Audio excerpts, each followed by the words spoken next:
friends, I'm in a Trojan horse right now, so I thought it would be the perfect opportunity to film a video.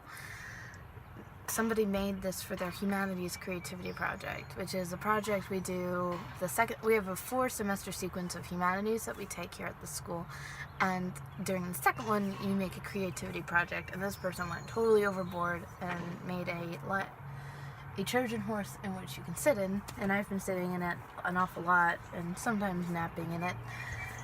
It's fine. So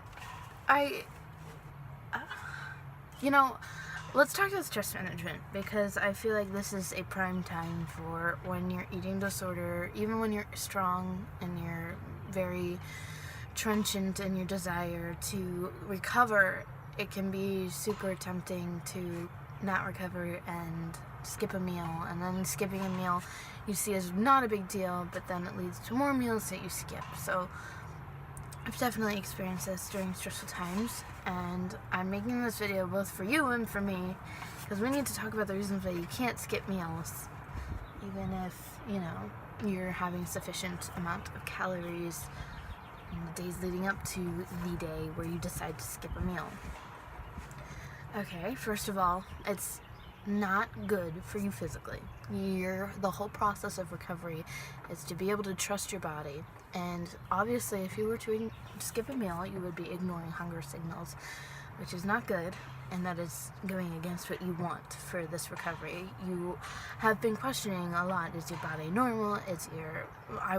I gain weight weirdly, I have weird hunger signals, therefore I can't handle having a normal routine to eating. That's why I have to restrict, or that is why I have to binge, or that is why I have to compensate for these binges, is because I'm not normal.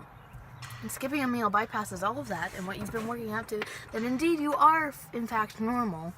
It is just that you are ignoring your body. So that's one reason. Physical, you need to trust, but it's mostly psychological, because one meal is still can do a lot of damage to you. First of all, you get a reward in your brain for doing this, and we want to bypass that because that's not right. And let's talk about what happens when you skip a meal. You skip a meal, and whatever that's going on in your life, the stress, anything, goes away for a minute, because you're able to either be sickly proud of yourself, or you are able to focus solely on the food, solely on, there's a bug. I didn't have many calories that day, or recovery body, you don't want that, so it's all the time, so it's like I'm working towards the other body, which is totally irrational, because skipping meals, restricting, is not the way to get back into a not recovery body. So skipping meals, though it does take your mind off things in one reason or another, it's not good. Now let's talk about being satisfied that you skipped a meal and having that sick pride. That goes away next time you eat a meal, or it makes it harder for you to eat a meal. Like for me, I've skipped lunch too many times lately. And when I want to eat dinner, it's hard for me to get myself up to it, because I'm like, it's like a record, like I need to continue my streak, and that's stupid. So far I have not skipped 2 meals in a row, so that's good. The other day I skipped dinner. I'm just omitting, because I feel like recovery channels need to show that I'm recovering, so I'm gonna have stumbles. And that was the wake up call, because I skipped dinner, so I hadn't eaten till like 1 p.m.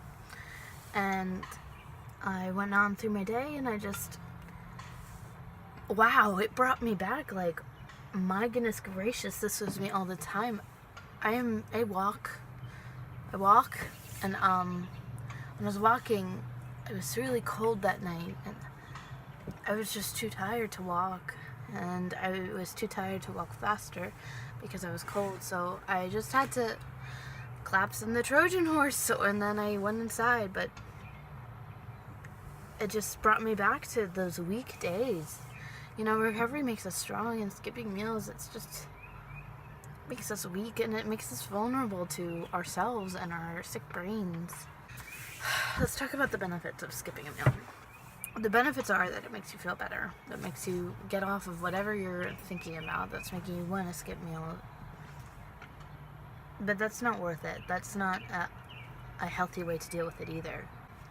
It's not a mature way to handle yourself. And we're better than that. We're better than resorting to sick routines and techniques. We're better than that. We're smarter than that. And that's what we're trying to defeat. So, in closing, if you're thinking about skipping a meal, it's not going to do you any good. It's not going to do you any good whatsoever. You know, the other day when I skipped dinner, I had extreme-ish hunger the next day, which is not fun. It can be really hard. It can be really hard to just eat. Especially for me, like house is full of people. Sometimes I just can't be with people. So, it's hard for me to just eat, and especially eat there, so it's a double whammy. But that's no excuse. Because, you know, even though your environment is not ideal, you need to make your body ideal. Not in terms of looks, but like how you handle it and how you treat it, because that is really important, especially in recovery. So don't skip meals. It can throw your recovery out. It can throw everything out of the window because you get a little taste of what anorexia or whatever restrictive eating disorder you had was like. And that is not good.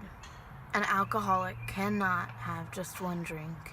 And those of us who are recovering from restrictive eating disorder cannot just skip one meal. Don't let it snowball. Don't even start to throw the snowball. Just crush that snow into oblivion, because you ain't gonna roll that snow at all, okay? We're stronger than that. We're better than that. And we're gonna recover. And yes, you're going to recover. So why even toy with that idea? You're going to recover. It's inevitable. It's gonna happen. So why throw it off? Just one meal. It's not just one meal. Don't fall for it. Alright. I presented my thesis on anorexia. I wrote a thesis, and it's called Importance of Early Weight Gain. Importance of Weight Gain First Approach in Recovering from Anorexia Nervosa. It went really well. I was very pleased. And it's over, so it's really fun. 28 pages that I had to condense into 15 minutes, but that's neither here nor there. I'll see you guys later. Bye.